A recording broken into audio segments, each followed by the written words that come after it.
Hey guys, welcome back to my channel. Jadi di video sebelumnya aku kan udah ngejelasin ke kalian gimana caranya kalian itu daftar ke kampus dan apa itu MOA Scholarship. Nanti kalian bisa coba cek video aku sebelumnya, aku taruh linknya di atas sini. Nah, di video kali ini aku bakal bahas khusus cara pendaftaran MOA Scholarship. Untuk MOA Scholarship itu sebenarnya info-infonya udah detail dan lengkap banget di websitenya. Kalian bisa langsung cek aja di studi.taiwan.blogspot.com atau kalian bisa cek Instagramnya. Nanti aku coba masukin linknya di description box supaya kalian bisa langsung klik. Oke, langsung aja kita ke step pertama untuk pendaftaran MOA Scholarship. Yang pertama itu ada formulir pendaftaran beasiswa. Nah, ini formulirnya kalian harus cek langsung ke websitenya Teto karena untuk setiap tahunnya itu formulirnya linknya beda-beda. Jadi emang harus kalian sendiri yang download gitu. Jadi nanti di sini kalian perlu isi data-data basic kalian, personal data kalian.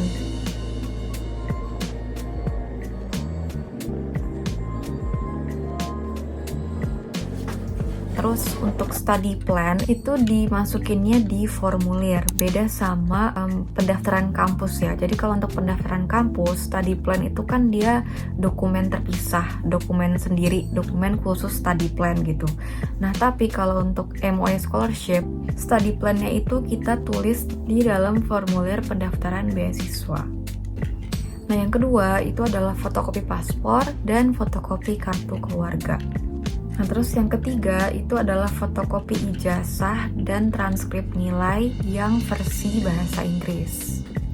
Kalau misalnya belum bahasa Inggris, berarti kalian harus translate dulu ke lembaga penerjemah resmi yang emang menyediakan jasa translate.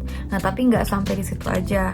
Setelah kalian translate, itu kalian harus lanjut lagi legalisir ke Kemenkumham, ke Kemenlu, baru ke Teto. Itu kalau misalnya belum ditranslate ya. Tapi kalau misalnya udah dalam versi bahasa Inggris, itu kalian nggak perlu legalisir lagi. Udah cukup kasih aja dokumen yang versi bahasa Inggrisnya. Nah, terus yang keempat itu fotokopi atau scan bukti yang menunjukkan bahwa kita itu sudah mendaftar di universitas tujuan kita di Taiwan. Ini bentuknya bisa macam-macam ya. Bisa berupa bukti transfer pendaftaran, bukti tanda terima formulir, atau email, atau apapun pokoknya yang menunjukkan kalau misalnya kita ini beneran udah mendaftar di kampus tujuan kita.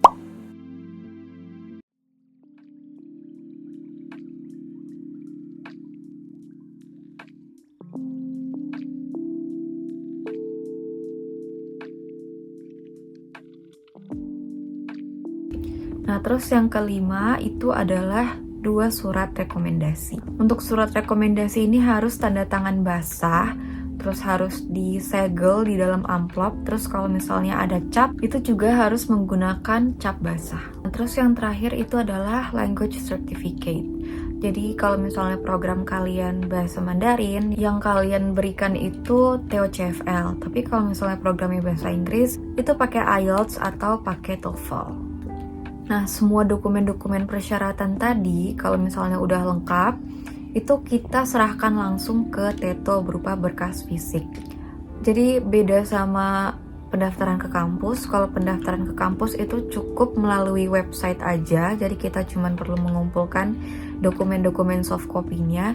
Nanti berkas fisiknya itu diserahkan pas daftar ulang. Nah, tapi kalau ke Teto, itu dari awal pendaftaran kita harus menyerahkan berupa berkas fisik ke kantor Teto. Nah, satu lagi yang juga penting banget itu setelah kita menyerahkan berkas pendaftaran ke Teto, kita harus ngisi link Google Form yang udah di-provide sama Teto. Ini penting banget. Misalnya kita udah menyerahkan berkas fisik pendaftaran MOA Scholarship ke Teto. Nah, tapi kita nggak mengisi link Google Form yang mereka minta, itu kita dianggap tidak mendaftar, kita dianggap gugur. Jadi penting banget buat ngisi link Google Form yang udah pihak Teto minta. Nah, buka pendaftaran itu kapan sih? Kalau yang aku lihat ya, dari tahun ke tahun itu tanggal pendaftarannya selalu sama, yaitu dari tanggal 1 Februari sampai tanggal 31 Maret. Kalau misalnya kalian lolos dinyatakan sebagai MOA, sebagai awardee MOA scholarship, itu kalian bakal dapat email pengumuman yang menyatakan bahwa kalian itu lolos sebelum tanggal 6 Juni. Oh iya, satu lagi, MOA Scholarship ini pure seleksinya berkas administrasi aja, jadi nggak akan ada interview. Jadi kalau misalnya kalian dinyatakan lolos, ya udah selesai gitu. Congratulations, you officially become an awardee for MOA Scholarship. Kalau misalnya sekiranya ada yang masih mau kalian tanyain lagi atau ada yang kurang jelas, kalian boleh banget reach out aku, mungkin bisa lewat Instagram atau komen di YouTube. Aku bakal coba jawab sebisa aku dan berdasarkan pengalaman aku. So, ya segitu dulu video dari aku hari ini tentang MOA Scholarship. Semoga videoku kali ini bermanfaat buat kalian, terutama yang mau studi ke Taiwan. Pokoknya buat para pencari beasiswa, semangat terus. Mungkin jalannya bakal berlika-liku, but it's part of your process gitu. Momen-momen downs-nya itu pasti memberikan kita pembelajaran supaya kita bisa jadi lebih baik lagi. So, keep going, pokoknya semangat terus, and bye-bye guys. See you guys on my next video.